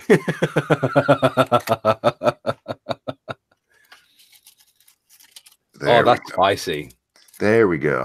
Now he's unrecognizable, but I can make him bigger, and he's blurred out, and you can tell it's a baby. Okay, so is it story time? I appreciate that, Faithless, by the way. Yeah, I think it's story time. All right. Well, as you can tell by the title, this is the Ballad of Belly Bob. I have told this story before on a stream, but I don't remember where, so I'll tell it again. Ding, ding, ding, ding, ding, ding, ding. You said You the know, Ballad that of was Belly my Bob. Gotta have that. That was my original theme music for my videos in the very first video, but it got claimed. So anyway, some of you probably know, but maybe some don't. I used to work for Federal Express out at the ramp, loading aircraft and so forth. Loved the job. I've always been fascinated with airplanes and all of that. So it was a good job for me. But I knew one of the people I knew there. His name was Bob.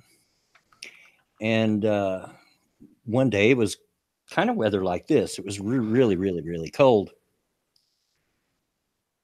We had gotten through with the load.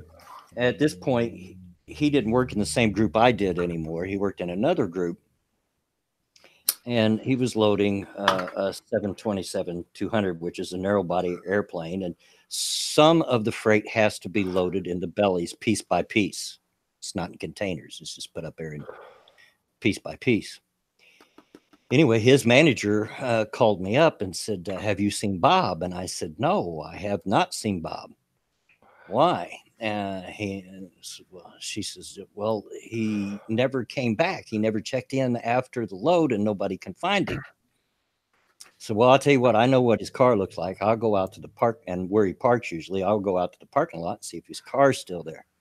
So I rode the bus out to the parking lot. Yes, FedEx, the FedEx hub is that big. You have to take a bus to the parking lot. And looked, and his car was still sitting there. So I took the bus back and went back in. I said, yeah, his car's still out there, but he's nowhere around. You sure you can't find him? I said, no, we can't find him anywhere. I said, well, I've got to get home. It's like 4 or 5 o'clock in the morning. But keep me posted. Call me. Here's my phone number. Call me when you get more information. So I get home. A little bit later, I get a phone call and said, well, we've found Bob. Oh? He says, yeah. He's in Richmond, Virginia. What is he doing in Richmond, Virginia? We're in Indianapolis. Evidently, Bob was up in the bellies loading the belly. And several people did not do their jobs, didn't check the bellies, and shut the door on him. He flew all the way from Indianapolis to Richmond, Virginia, in the belly of the aircraft. Now, bear in mind, the bellies are not pressurized. They're not heated. And he had taken his coat off to load the aircraft. No. Oh, dude. When he arrived in Richmond, Virginia, and they opened the door, he literally fell out onto the tarmac, almost dead, just about half dead. Oh. You're supposed to check and double and triple check and sign off on these checks that there's just for such a thing, that nobody's locked in. Also, bear in mind that when you shut the door on that, the lights go out. So he was in total darkness. Oh, no.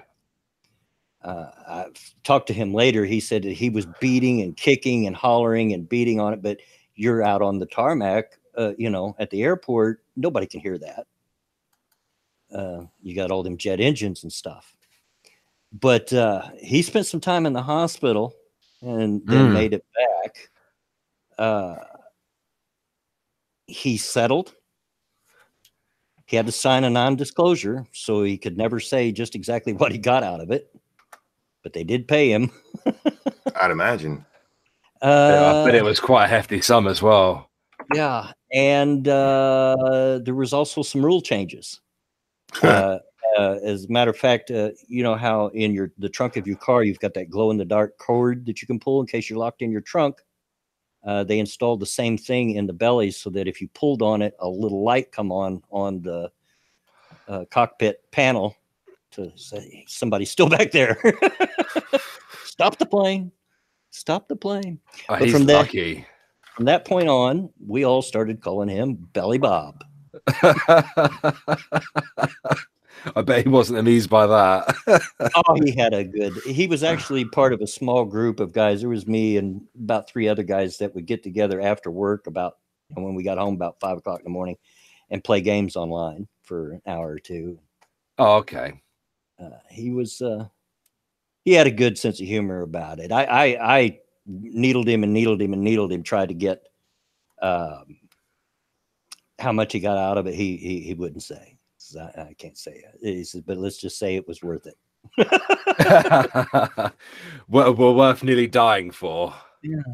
Funny thing is, that never made the news. Never made the news. For those that don't know, FedEx is the single biggest employer in Indianapolis. So, yeah, it kind of got hushed up.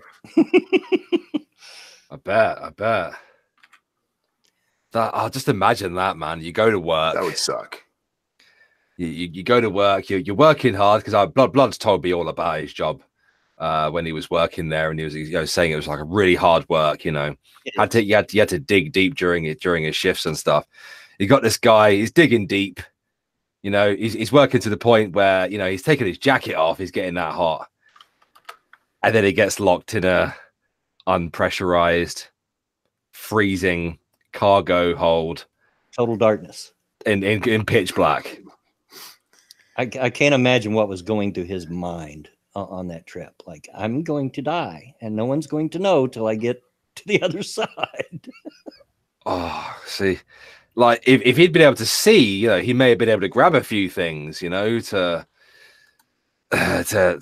create some kind of shelter to warm himself up or something. But oh god, that was another thing that they added after that. Because of that, was they added a light switch where you could turn the lights back on. Yeah. Once they shut the door. Like he might have been able to find some materials to warm his body up. But oh god, that's awful, man. He didn't lose any digits, did he? No, he was perfectly fine. He suffered exposure, obviously, and hypothermia. Yeah. Spent a day or 2 in the hospital. How long did it take for him to get back to work? Oh, about a week. Fuck that, man. I'd be like, look, I need a month off. I know, right? He come back to work even after getting whatever he got out of it. And I'm like, Bob, man, you're a better man than I am. You get a nice payout like that, you go straight to the Caribbean where it's warm. Yes. So there you have it, the Ballad of Belly Bob. Poor man. He must have been blue. Yeah, I mean, it would get, even in weather like this, you work hard enough that you would work up a sweat, and it was not uncommon for you to take your parka off or, your jacket or whatever you had on to finish doing whatever you're doing and put it right back on after. But he had threw his jacket out on the tarmac. So he didn't even have it with him.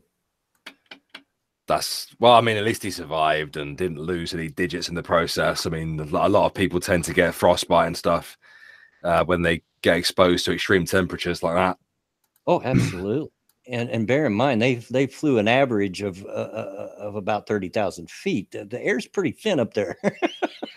Yeah, I imagine he struggled a bit. Not to mention, it's just thankful that it wasn't a longer trip than it was. Yeah. Otherwise, he'd definitely be dead. Yeah, absolutely. I was like, they had to take you to Richmond, Virginia, somewhere just as cold as it is here. Why not Hawaii? That's a much longer trip. He'd have been dead. Yeah, true enough. All right, chat. That is story time for today. So we're going to open it up to chat for the last few minutes of the stream. Any questions? Toasted Network, what is the left being so pro late-term abortion lately? Because they're idiots. That's the only explanation I got. Baby murderers. baby murderers. Zombie Teddy, whose phone is on vibrate. That wasn't mine. Mine's far enough away you shouldn't be able to hear it if it did vibrate. So It's ranting monkeys. I don't even know where mine is. It must be yours, mate, because mine's in my pocket. I think mine's in my bedroom still. Wasn't me. It's not on my desk. Well, sounds like Bloodwings has a phantom phone. ghost phone. Yeah.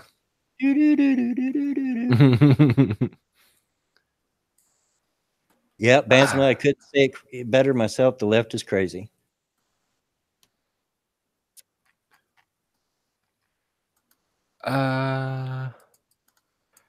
Any questions from the chat?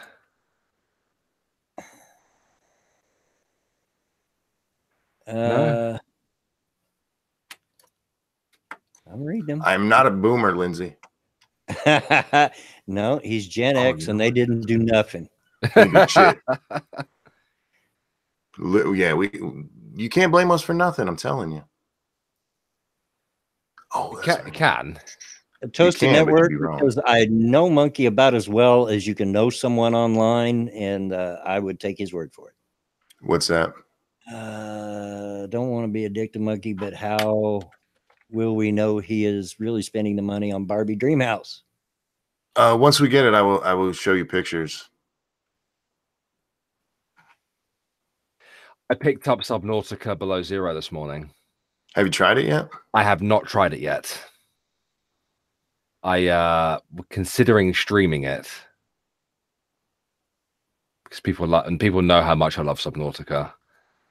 I really didn't enjoy it. I've thought about going back and trying again, seeing if maybe I was just too judgmental at the time. I was like that with it, mate. I just didn't. I got it, and I was really, really unsure of it, and I went back a couple of times to that game. What I love about Subnautica is it's kind of like the ultimate survival game.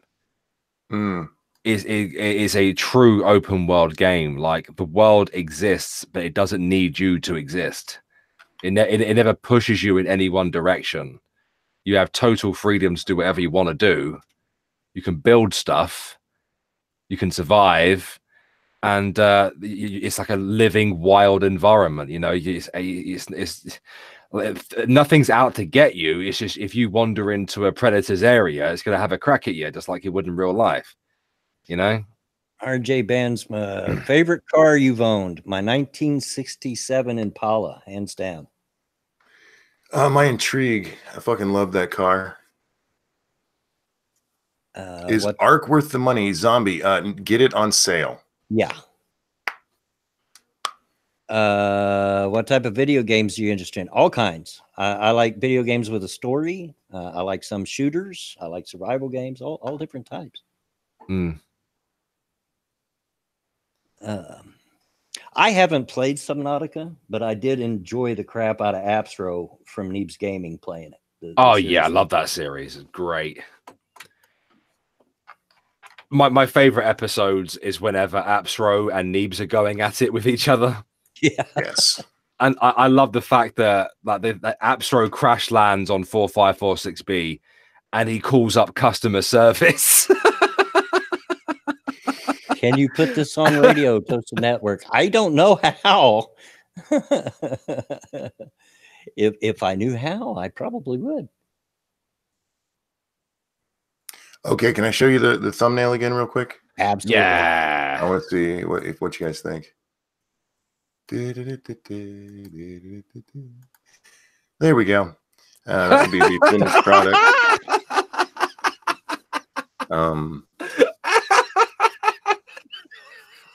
You know what? Your laugh is enough to tell me that it's okay. Well, we have a sense of humor, Oh, yeah. I don't think YouTube is going to, but I'm going to try it anyway. We'll see what happens. Oh. Awesome. That's fantastic.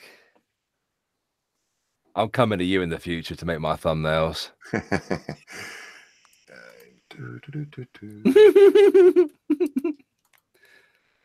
All right. Export this bitch. Get ready to make this fucker. Oh, yeah, that was the thing that made my mind on Subnautica. Funnily enough, was the Neebs Gaming series on it, because I had it and I didn't even I had it. I didn't even want to play it. I just the game just it didn't make sense to me at all. And then I watched the Appsro and Neebs playthrough of it, and then because it was like a proper machinima, they never broke the fourth wall once. They played characters. I was just like, I want to go play it now. Which brings up a question for me: how they're going to handle the expansion coming out, because that's supposed to be from the viewpoint of a female. It is, and she speaks in it. Yeah. What? She's a voice character. Yeah. All right. I'm also led to believe there's a character that kind of lives inside your head for a period of the game. So, yeah. Any more questions, chat?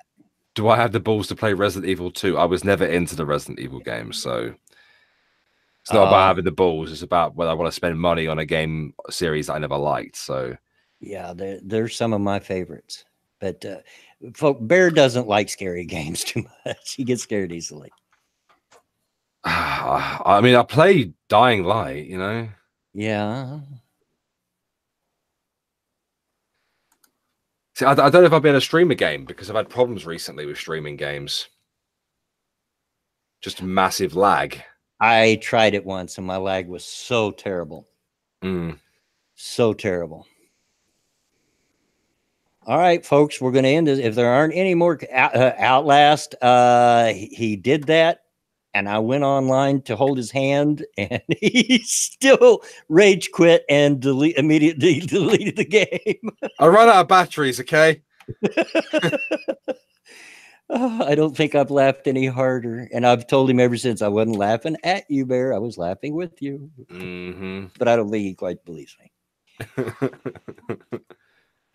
All right. Well, we're going to end it here. It's been 2 hours, even with the slight late start that we had. So, Bear, thanks for coming. Anything you want to shill? Yeah, I released a video on the main channel yesterday about the shadow banning stuff, with the conspiracy theories, and I just dropped the link in the chat if anyone wants to go give that a goosey gander. And thank you, Monkey, for showing up better late than never. Yeah, I know sorry I missed the beginning there. That's all right. I know you've got a pretty big live stream later tonight. Yeah, we'll be over on Sinatra's channel at, I believe we're doing it at 7 p.m. Eastern time for the debate. Hopefully I'll have a video up before then. And then Lords of the Night tonight on, what is this, Thursday? So Satsu's channel at 9. There you go, guys. Go check it all out. All right. Thanks for showing up, chat. As always, the ratio is great. You guys have been more than generous today. And as always, get out of my yard. Bye, everyone. Bye, guys.